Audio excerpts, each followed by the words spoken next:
Hi, welcome to Ghost Prime Reviews. So I want to take a look at Studio Series 86 Arcee. This is a weird one because it comes so close to that Earthrise one. It kind of makes you wonder when they started development of this and why this one wasn't the Earthrise one. But I'm going to do some comparisons to that one, and I'm going to do some comparisons to the Thrilling 31 in this video. Arcee's been a weird one, you know, for a long time. I mean, they had a version in Generation 1 of the prototype that was not released, but it was being developed, and they kind of trashed that idea and just kind of never had an Arcee. And now we're getting a lot more Arcees, and they just can't seem to get them right. I mean, even that Masterpiece recently wasn't right. If you want to check my review out on that, I'll put a link down here. So we're just going to talk about that in this review. It's kind of an interesting one, I think. So anyway, without any further ado, let's get to the review. All right, and as usual, here's a look at the box. Got the standard Studio Series 86 box with no plastic there. Decent rendering of Arcee. Definitely not the toy version because you don't see the full backpack. There's a full side version. It looks really good. Because I have the insert out. There she is on the back. 18 steps to be the car. She is a shell former, and she has that little backdrop. Close up at the face. Top Transformers the movie. Bottom's nothing to be concerned with. Inside, you do get instructions. A gun, which, if memory serves, is just a repaint or recast, all in plastic, of the one that came at the Thrilling 31, if I'm not mistaken. And the backdrop of Autobot City during the first part of the movie. Of course, there's Arcee. She fits really well and looks good in that backdrop, if that's how you wish to display her. And getting in close at the figure, you can see the head sculpt, which is the same on the Thrilling 30. She's got painted blue eyes, black around the eyes, painted lips. Honestly, I think that's kind of weird. Got a weird smirk. White, pink, Autobot logo tampoed on there. Gray shows up at the front of the waist. Then the pink and the white. There she is from the side. Does have a fairly big backpack, but it compacts pretty nice. And you can see this piece is just the same piece that was on the Thrilling 30. And she could hold the gun in her hand. She could also kind of holster it on the side. Like that. Those are pretty much her only, I think her only ports, only 5mm ports on the side of her legs right there. She is hollow on the back and on the side of her leg. The side, doesn't bother me too much. The side, I mean, it's pretty big, but you're not going to see most of it. They do try to fill it in a little bit here with the joint, but the back is pretty hollow, which is a shame. And let's put the gun in here. So she could actually hold that pretty well. Do a quick 360 on her. All right, moving in, I just kind of posed her up, kind of a preview of her articulation. But yeah, it's pretty good. I mean, she looks pretty good. She stands up pretty well. The backpack is quite big. You can kind of unpeg this part. It's just on a friction joint that you could kind of pull out if you really wanted to. I'm just going to leave it like that. But it holds well, as you can tell. It looks pretty good. Maybe not from the side here, but I think it does the job. Does the job pretty well. So moving into articulation. And for articulation, head is on a ball joint. You don't really get too much side to side. You get 360. No light piping.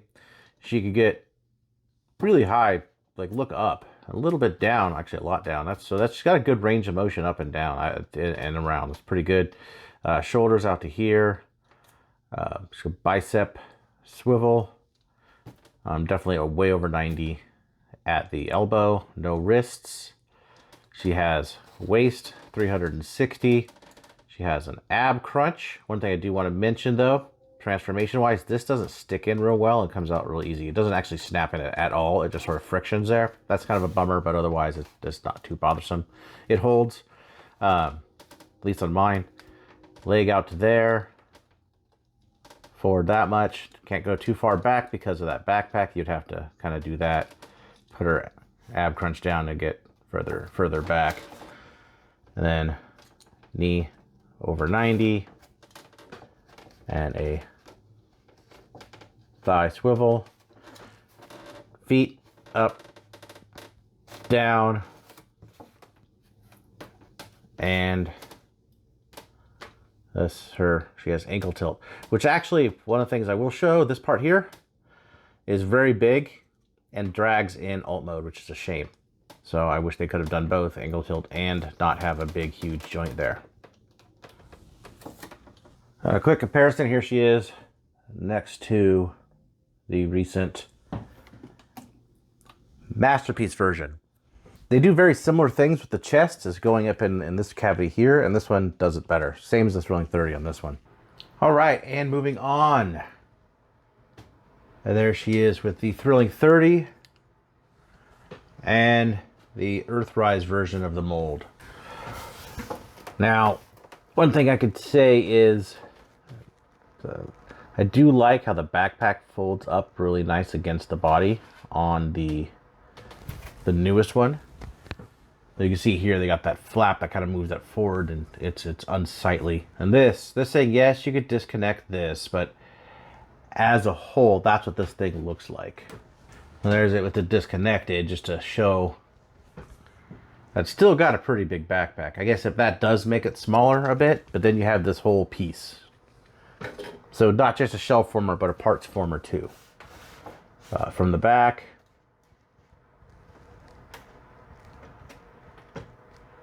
see those leg holes show up that aren't on this one. This one has a lot more of those hollow bits.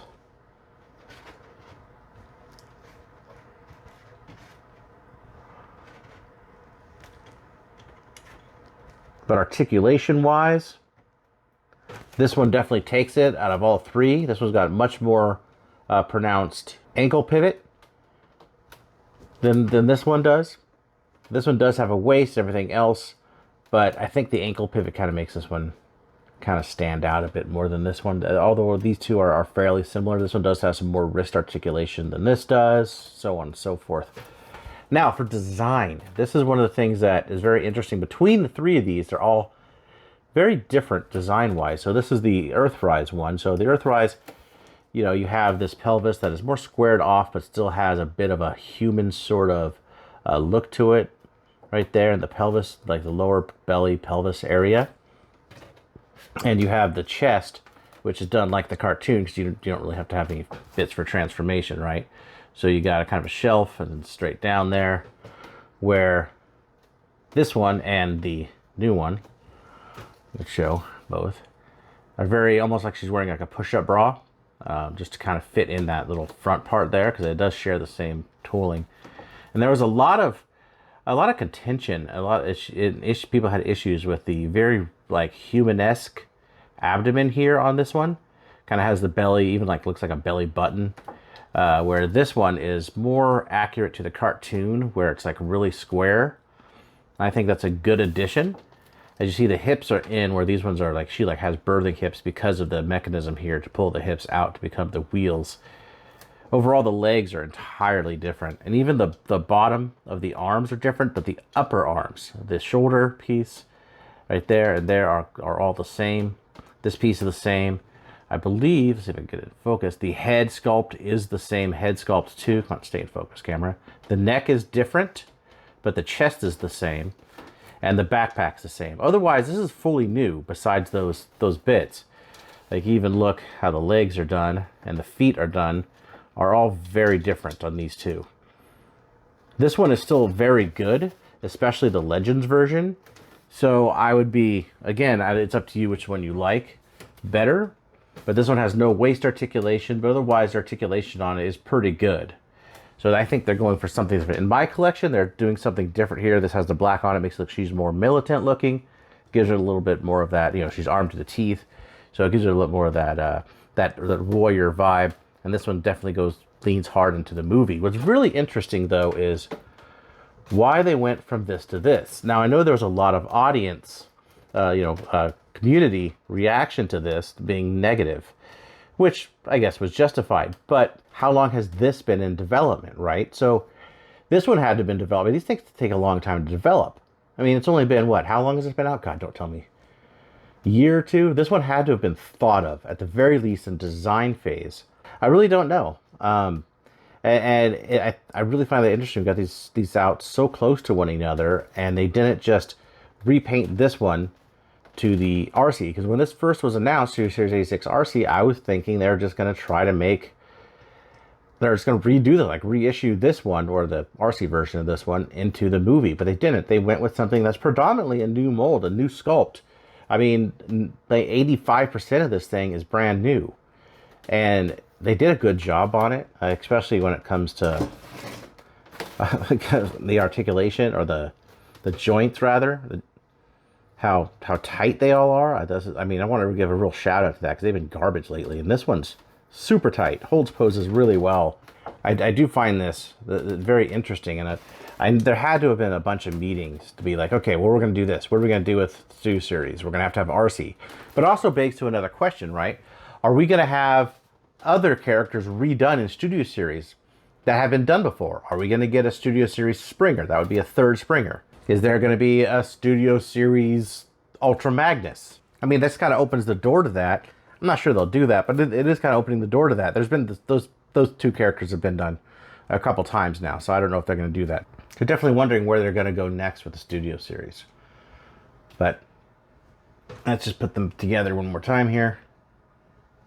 So I definitely would say this one definitely ticks a lot of boxes. I like the proportions on this one. At least the actual robot mode proportions look good. All right, so we're going to move into transformation. Transforming is pretty straightforward and easy to do. So first thing you're just going to want to do is unlock the neck right here. Kind of pull up this whole piece like that. And then we could go ahead and just move that head around and push this piece up and put it right there to complete the hood. Then take the body here, move the arm out of the way so I can see. Just undo all of this. Just kind of make sure that's completely accordioned out. The arms, could go ahead and just kind of bend the elbows. Place the arms right under the wheel wells up in front here. Kind of a unique way of doing it. Careful of that thumb. I do worry that I'm going to break that thumb trying to push that in there one day. So make sure that arm is in there. Like that, and it clears the wheels. So then what we're going to do is take the backpack, open these pieces up. Like so. Go ahead and pull. Kind of be careful of this, it likes to pop off. I hold it down, move these panels that are folded in, move these out and around, and move it like that. So we'll go ahead and take this whole piece of the back, kind of flip that around. What we do is want to flip it around, and what it is basically putting the shell together. So once you get it like this, there's a little flap in the back that opens up right here. Kind of push that together. You will be tapping these in again, so it doesn't really matter. You kind of got to line it all up right here, right? Make sure you line it up. Get it all lined up, and you have this whole opened place too, which you put the legs. So for the legs, you want to take the waist, go ahead and swivel that all the way around 180 degrees, and move the feet like that, and then rotate those in. There's no pegs that hold these together, so you just kind of got to eyeball where it's at. So what you want to do is you want these little posts right here are both going to fit in here, and you just kind of got to move them together. Get the knees kind of out a little bit. Make sure, hang on, let's see. Okay, just kind of tighten that up. Make sure these pegs will just flop around. These get annoying when transforming it. Gotta kind of peg those under there. Push it all together. And there is car mode. Now car mode doesn't really roll that well because these two things stick out. If you kind of see, they actually hit, and it hits here. You can kind of see where they rest on that. That's for the ankle tilts, like I showed earlier. That is one thing that's really annoying about the car mode, but I do like how it looks sleek. This doesn't like to stay completely all the way, but it does look pretty sleek. I do like that. That is irritating. But I like this. I think it looks good. I've always liked this sort of design, and stay in there. Come on. But I do like this design. For weapon storage, one of the things you can do is a little slot right down in there, and then you just kind of stick that like that. Doesn't stay super well, but it will stay. And there's weapon storage. And for comparison, I have the Paragon Medic. I do not have Arcee, but it's the same thing. Just pretend it's pink. So those are the two. Get that in frame. Those are the two most recent ones we got. And if you look, this is so much more sleek than this thing is. This thing looks like a bar of soap. I mean, it's just, it's really, really, really big. I mean, even from the top, it's just really, really big. My gun doesn't like to stay. I mean, look at that. You got all the detail in here. And it's like seats, and you know, there's no paint at all. It could do with some paint, you know, like they both are pretty detailed, the cockpits. But the front, even though it mimics, kind of tries to mimic it, it's just super high up. I actually like this as a bit different than this. So I think that looks good. And here is the one that this is retooled from, heavily retooled from, the Thrilling 31. So you can see where these things are. Now, this comes off a little more sleek, and this one actually rolls. This one rolls really well. If you see on the bottom, kind of how different they are, the transformation is insanely different. Like you have the legs that actually become the back wheels, which I always think is really, really cool on this one. I like how it integrates with the car, just to try to get a little bit more of that transformery thing where they have their car modes, you know, parts of the vehicle mode on them and the robot mode. I think that's cool with this one, that they did that. So I'm kind of on the fence on which one is better here. This one just looks really sleek, and I dig that. This one's not so bad, but I guess this one would have to get my point because it actually rolls. But it has a big slope in the back here. It looks more sports car. I would say this one looks more like a sports car than this one, because you can see the slope in the back kind of gives it that sportier look. But overall, I mean, you could tell that just this front piece is what they used. They only used this front piece, well, and the hood here, the chest. So that's the only thing they used from this. Right down to the wheels. The wheels are the same on the front. They have a different style of transforming altogether. This part is completely removed from here. As you can see, there's an exposed pin there. But like I said, I'd have to give it to this one for just because it rolls well. I mean, you can see here they all are three together. So there's the three most recent Arcees we've gotten, and really these two are really good. And I think you could really keep either one of these in your collection. This one actually with the black has a bit of a different presence than the the movie accurate one, I guess. Overall, I think this is a good figure. I love the joints. They're very tight. I'm really happy they went to tight joints. I was really worried about that after the more recent figures I've had. Just super floppy joints. This is nice. Very nice tight joints. Poses super well. They did a good job with this figure. I don't want to call it exactly an update over the Thrilling 30 one. The Thrilling 30 or the Legends one from Dakara, probably more appropriate with the color scheme, does still really look good. And actually, some of parts of her actually integrate into the car, which I appreciate. And the backpack's actually a little smaller, a little less elegant, but smaller. So I think that if you don't have the Legends ones, this is an absolutely great replacement. Not replacement, but a stand-in for that one or something. This is a decent figure, and I'm glad to have it. In fact, I don't know what I'm going to do with my Thrilling 31. It kind of occupies a different sort of take on Arcee for me. She looks more militant, comes with a lot more guns, which I really dig. This one looks more like the show, so I think this one's going to go in my Transformers the movie shelf. All in all, I recommend this. Actually, definitely over the Earthrise, but this is actually an improvement on that one. So anyway, I appreciate you guys staying with me. Subscribe if you haven't subscribed. Hit that thumbs up button, and I'll see you guys in the next review.